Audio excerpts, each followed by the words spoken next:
నమస్తే. గుడివాడలో రా కదలిరా పేరుతో జరిగినటువంటి బహిరంగ సభలో తెలుగుదేశం పార్టీ అధినేత మాజీ ముఖ్యమంత్రి నారా చంద్రబాబు నాయుడు గారు కొన్ని కీలకమైనటువంటి వ్యాఖ్యలు చేశారు.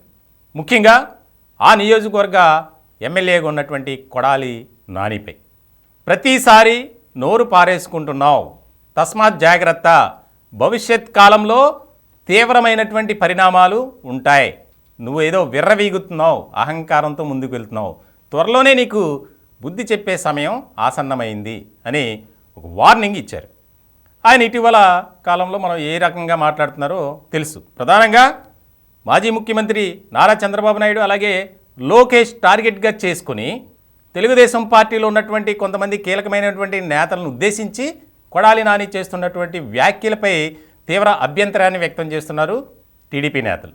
ఇట్లాంటి క్రమంలో హైదరాబాదులో జరిగినటువంటి స్వర్గీయ ఎన్టీ రామారావు గారి వర్ధంతి కార్యక్రమంలో జరిగినటువంటి ఒక ఇన్సిడెంట్ని తీసుకొని చాలా దుర్భాషలాడుతూ కొడాలి నాని మాట్లాడారు.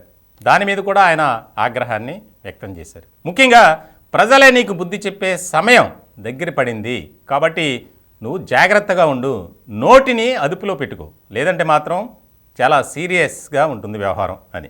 సాధారణంగా ఆయన ఎవరి విషయంలోనూ అంత అగ్రెసివ్గా మాట్లాడరు. కానీ ఇటీవల కాలంలో గుడివాడ ఎమ్మెల్యేగా ఉన్నటువంటి మాజీ మంత్రి కొడాలి నాని మాట్లాడుతున్నటువంటి తీరు కానీ వ్యవహరిస్తున్నటువంటి విధానం కానీ ప్రతి ఒక్కరూ అభ్యంతరం వ్యక్తం చేస్తున్నారు, ముఖ్యంగా తెలుగుదేశం పార్టీ నాయకుల మీద.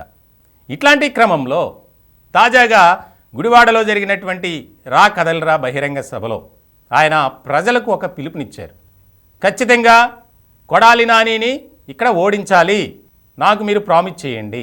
అప్పుడు సభలో ఉన్నవారంతా ఒక్కసారిగా క్లాప్స్ కొట్టినటువంటి పరిస్థితి. ఇట్లాంటి సందర్భంలో కాలగర్భంలో కలపాలి కొడాలి నానిని అనే నినాదంతో కూడా ఆయన మాట్లాడినటువంటి తీరు ఇప్పుడు రాజకీయ వర్గాల్లో ఆసక్తికరమైనటువంటి చర్చ జరుగుతుంది. మరి కొద్దిసేపట్లోనే దీనికి సంబంధించి కొడాలి నాని కూడా ఖచ్చితంగా మాట్లాడతారు, కౌంటర్ ఇస్తారు ఆయన. ఎందుకంటే ఎవరు మాట్లాడినా ముందు వచ్చేది కొడాలి నానియే, కాబట్టి దీని మీద ఏ రకంగా కొడాలి నాని స్పందిస్తారు అనేది ఇక్కడ కీలకంగా మారినటువంటి అంశం.